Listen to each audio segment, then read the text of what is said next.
ആം ആദ്മി പാർട്ടിയുടെ മറ്റൊരു മുഖ്യമന്ത്രിയായ ഭഗവത് സിംഗ് മാനിനെയും അഴിമതി കേസിൽ കുരുക്കാൻ നീക്കം. പഞ്ചാബ് മുഖ്യമന്ത്രി ഭഗവത് മാനിനെതിരെ എൻഫോഴ്സ്മെന്റ് ഡയറക്ടറേറ്റ് അന്വേഷണം ആവശ്യപ്പെട്ട് BJP രംഗത്തെത്തി. ഇത് സംബന്ധിച്ച് തെരഞ്ഞെടുപ്പ് കമ്മീഷന് BJP പഞ്ചാബ് ഘടകം കത്തും നൽകി. ഡൽഹി മുഖ്യമന്ത്രി അരവിന്ദ് കെജ്രിവാൾ നിലവിൽ റിമാൻഡിലാണ്. ഡൽഹി മദ്യനയ കേസ് അഴിമതിയാണ് ഇതിന് കാരണം. ഇതിനൊപ്പമാണ് പഞ്ചാബിലും ഇത്തരത്തിൽ ആം ആദ്മിയെ തളയ്ക്കാനുള്ള നീക്കം. പഞ്ചാബിലെ മദ്യനയ അഴിമതിയിൽ അന്വേഷണം വേണമെന്നാണ് ആവശ്യം. മദ്യനയ അഴിമതിയിലൂടെ സംസ്ഥാന ഖജനാവിന് 1000 കോടി രൂപയുടെ നഷ്ടമുണ്ടായെന്ന ആരോപണം BJP സജീവമാക്കിയിരിക്കുകയാണ്. പഞ്ചാബിലെ AAP MLAയും വ്യവസായിയുമായ കുൽവന്ത് സിംഗിന്റെ മൊഹാലിയയിലെ വീട്ടിൽ കഴിഞ്ഞ വർഷം ED നടത്തിയ റെയ്ഡുമായി ബന്ധപ്പെട്ട് പുനരന്വേഷണം ഉണ്ടായേക്കാമെന്നും സൂചനയുണ്ട്. കുൽവന്ത് സിംഗിനെ കൂടാതെ മദ്യനയവുമായി ബന്ധപ്പെട്ട തീരുമാനങ്ങളിൽ നിർണായക പങ്കുവഹിച്ച 3 ഉദ്യോഗസ്ഥന്മാരെയും ED ചോദ്യം ചെയ്തിരുന്നു.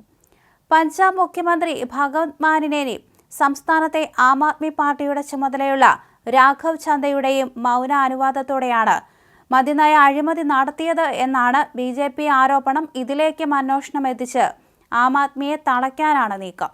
ഡൽഹി മദ്യനയ കേസിലെ പ്രതികളിൽ ഒരാൾക്ക് പഞ്ചാബിലെ മദ്യവ്യവസായം നടത്താൻ അനുമതി ലഭിച്ചത് ദുരൂഹമാണെന്നും ഇതിൽ അന്വേഷണം വേണമെന്നാണ് BJPയുടെ ആവശ്യം. അതിനിടെ ഡൽഹി മദ്യനയ കേസിലെ അറസ്റ്റ് ചോദ്യം ചെയ്ത് കെജ്രിവാൾ ഡൽഹി ഹൈക്കോടതിയെ സമീപിച്ചു. അടിയന്തര സിറ്റിംഗ് നടത്തി തന്നെ ജയിൽ മോചിതനാക്കണമെന്ന് ആവശ്യപ്പെട്ടുകൊണ്ടാണ് കെജ്രിവാൾ ഹൈക്കോടതിയെ സമീപിച്ചിരിക്കുന്നത്. എന്നാൽ ഹർജി അടിയന്തരമായി കേൾക്കണമെന്ന ആവശ്യം ഹൈക്കോടതി തള്ളി. ഹർജി അടുത്ത ബുധനാഴ്ച പരിഗണിക്കാമെന്ന് കോടതി അറിയിച്ചു. വ്യാഴാഴ്ച രാത്രി അറസ്റ്റിലായ കെജ്രിവാളിനെ കോടതി മാർച്ച് 28 വരെ ED കസ്റ്റഡിയിൽ വിട്ടിരുന്നു. 9 തവണ ബോധപൂർവം സമൻസ് അവഗണിച്ച കെജ്രിവാൾ അന്വേഷണവുമായി സഹകരിക്കുന്നില്ലെന്ന EDയുടെ വാദം അംഗീകരിച്ചാണ് CBI പ്രത്യേക കോടതി ജഡ്ജി കാവേരി ബവേജ കെജ്രിവാളിനെ കസ്റ്റഡിയിൽ വിട്ടത്. അറസ്റ്റിൽ നിന്ന് സംരക്ഷണം തേടിയുള്ള കെജ്രിവാളിന്റെ അപേക്ഷ ഡൽഹി ഹൈക്കോടതി തള്ളി. മണിക്കൂറുകൾക്കകമാണ് വ്യാഴാഴ്ച രാത്രി അദ്ദേഹത്തെ അറസ്റ്റ് ചെയ്തത്. തന്റെ ജീവിതം നാടിന് സമർപ്പിക്കുന്നുവെന്നായിരുന്നു വ്യാഴാഴ്ച കെജ്രിവാൾ മാധ്യമങ്ങളോട് പറഞ്ഞത്. ജയിലിനകത്തായാലും പുറത്തായാലും താൻ രാജ്യത്തെ സേവിക്കുമെന്നും അദ്ദേഹം പറഞ്ഞു. അദ്ദേഹം തന്റെ ഭാര്യ സുനിത കെജ്രിവാളിന് അയച്ച സന്ദേശവും ശനിയാഴ്ച പുറത്തു വന്നിരുന്നു. സമൂഹത്തിനു വേണ്ടി പ്രവർത്തിക്കുന്നത് തുടരണം. BJP പ്രവർത്തകരോട് വെറുപ്പ് പാടില്ല. അവർ നമ്മുടെ സഹോദരി സഹോദരന്മാരാണ്. ഒരു ജയിലിനും എന്നെ അധികകാലം അഴിക്കുള്ളിലാക്കാൻ കഴിയില്ല. ഞാൻ ഉടൻ പുറത്തു വന്ന് നൽകിയ ഉറപ്പുകൾ പാലിക്കും, കെജ്രിവാൾ സന്ദേശത്തിൽ വ്യക്തമാക്കി. സാധാരണക്കാരുടെ പാർട്ടിയാണ് ആം ആദ്മി പാർട്ടി. മറ്റു പാർട്ടികളിലെ കേഡർ പ്രവർത്തകരെ പോലെയല്ല. വികാരങ്ങൾ കൊണ്ട് മുന്നോട്ട് നയിക്കപ്പെടുന്ന താനെ ചേർന്ന കൂട്ടമാണ് കെജ്രിവാളിന്റെ പാർട്ടി.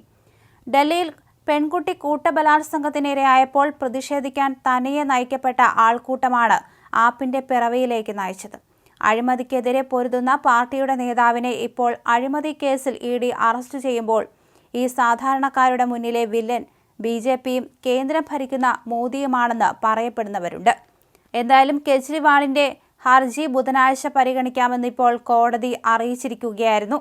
വ്യാഴാഴ്ച രാത്രിയാണ് കെജ്രിവാൾ അറസ്റ്റിലായത്. മാർച്ച് 28 വരെ ED കസ്റ്റഡിയിലാണ്.